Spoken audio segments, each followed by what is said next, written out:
Hello students, welcome to 10th class and today we will continue our chapter number first from जियो संसाधन एवं विकास। तो देखिए बच्चों, हम अपना जो ये चैप्टर कर रहे थे लास्ट वीडियो में हमने हमारा जो लास्ट टॉपिक था वो था हमारा संसाधनों का विकास। तो बच्चों, जैसे आप जानते हैं कि जो हमारे पर्यावरण में बहुत सारी ऐसी वस्तुएं हैं जिन्हें हम अपनी आवश्यकताओं के लिए इस्तेमाल कर रहे हैं, तो वे तो संसाधन कहलाते हैं, लेकिन उनका जो हम इस्तेमाल कर रहे हैं वो अंधाधुंध हमने करना शुरू कर दिया है।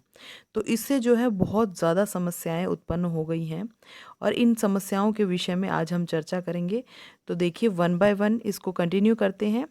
तो देखिए जो व्यक्तियों के लालच से संसाधन का ह्रास हो रहा है। आपको पता है कि हमारे पर्यावरण ने हमें बहुत सारी बहुमूल्य ऐसे संसाधन दिए हैं जिनका मनुष्यों ने जो है अत्यधिक जो है इस्तेमाल करना शुरू कर दिया है, जिसके कारण देखिए अब हमें पानी है, जो हमारी भूमि है, या वायु है जो प्रकृति ने हमें दी है, या जो है बहुत सारे ऐसे जो खनिज पदार्थ हैं ज़मीन के अंदर से प्राप्त होते हैं हमें जो।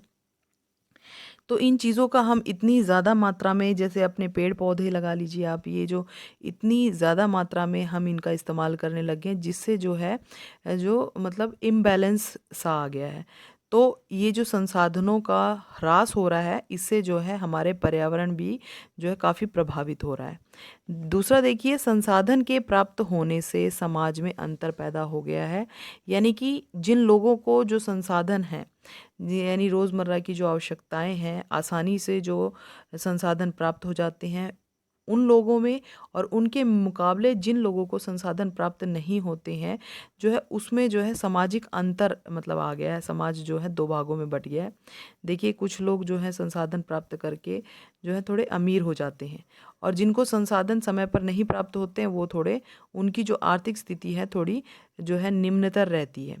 इसके बाद देखिए, संसाधनों के शोषण से, यानी कि संसाधनों के अत्यधिक प्रयोग करने से, या जैसे मान लीजिए उनका अत्यधिक जो है शोषण करने से बहुत सारी जो समस्याएं हैं हमारे पर्यावरण में वो आ गई हैं। आपको जो है करंट जो प्रॉब्लम्स हैं उनके बारे में भी पता होगा, जैसे ओजोन लेयर में छेद हो गया है, या जैसे ग्लोबल वार्मिंग हो गई है जिसके कारण जो हमारे ग्लेशियर्स हैं वो पिघल रहे हैं, और जिससे जो है समुद्रों का जो लेवल है, पानी का जो जल स्तर है, ये बढ़ता जा रहा है। इसके बाद और देखिए, हमारे पर्यावरण में है जो प्रदूषण बढ़ रहा है, जैसे जल थल वायु प्रदूषण बहुत ज़्यादा बढ़ रहा है, जिसके कारण जो है बहुत सारी बीमारियों से जो मनुष्य है वो ग्रस्त हो रहा है। तो ये सारी समस्याएं जो है ये संसाधनों के अत्यधिक प्रयोग करने से हमारे सामने आई हैं।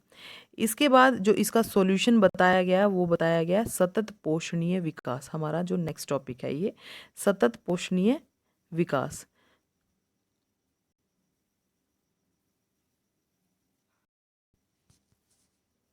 इन समस्याओं का जो है एक ही जो समाधान बताया गया, सतत पोषणीय विकास। तो देखिए, कई बार बच्चों ये क्वेश्चन आ जाता है कि सतत पोषणीय विकास से आपका क्या अभिप्राय है या इसका अर्थ क्या है। तो देखिए, सतत पोषणीय विकास का मतलब होता है कि सही प्रकार से जो प्राकृतिक संसाधन हैं इनको बिना नुकसान पहुंचाए हमें इनका इस्तेमाल करना चाहिए, और आने वाली पीढ़ियों के लिए जो है इन संसाधनों को सुरक्षित रखना चाहिए। ये सतत पोषणीय विकास, यानी कि जो संसाधन है उनका सही सही प्रकार से उन्हें जो है उनका इस्तेमाल करें, उन्हें जो है उन्हें विकसित होने का मौका दें, और साथ में जो है आने वाली जो पीढ़ियां हैं उनके लिए हम इन्हें सुरक्षित बचा के रख सकें, ये इसका अर्थ है। तो इसके लिए जो है रियो सम्मेलन हुआ था, जिसको हम पृथ्वी सम्मेलन भी कहते हैं। अगर क्वेश्चन आ जाता है कि रियो सम्मेलन या मतलब पृथ्वी सम्मेलन में क्या अंतर है, इसमें कोई अंतर नहीं है। पृथ्वी सम्मेलन का नाम ही रियो सम्मेलन है, या रियो सम्मेलन का नाम ही पृथ्वी सम्मेलन है। और ये देखिए बच्चों, ये ब्राज़ील के शहर रियो में जो है ये सम्मेलन हुआ था, और 1992 में हुआ था। और ये जो सम्मेलन हुआ था इसका विषय क्या था कि जो हमारा पर्यावरण है उसको संरक्षण कैसे प्रदान किया जाए, या उनको संरक्षित कैसे रखा जाए। यानी कि जो समस्याएं हमारे सामने आ रही हैं, जैसे कि जलवायु परिवर्तन हो रहा है, ग्लोबल वार्मिंग हो रही है, प्रदूषण हो रहा है, ओजोन लेयर में, ओजोन लेयर की जो परत है उसमें छेद हो रहा है।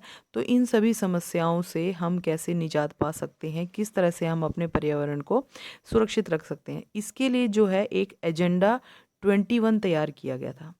तो देखिए ये एक घोषणा थी जिसको यूनिसेफ यानी कि यूएनओ के द्वारा जो है ये घोषणा तैयार की गई थी। तो ये भी 1922 में ही तैयार की गई थी और इसका मुख्य उद्देश्य यही था कि जो है संसाधनों का सतत विकास, यानी सही विकास, सही मतलब उसका सही तरीके से उसका इस्तेमाल, और उसे जो है सुरक्षा प्रदान की जाए अपने पर्यावरण को, और ये जो संसाधन है इनको, इनका विकास भी हो, इनको सुरक्षित भी रखा जाए, और इसको आने वाली जो जनरेशन है उनके लिए भी संभाल करके रखा जाए। तो देखिए यूएनओ का जो ये सम्मेलन है, जिसे जो है यूनिसेफ भी कहा जाता है, ठीक है। तो ये एजेंडा जो 21 है इसके बारे में आपको समझ में आ गया होगा। ये क्या थी, एक घोषणा थी जो रियो सम्मेलन में की गई थी, और ये जो है हमारे पर्यावरण को संरक्षण प्रदान करने के लिए की गई थी।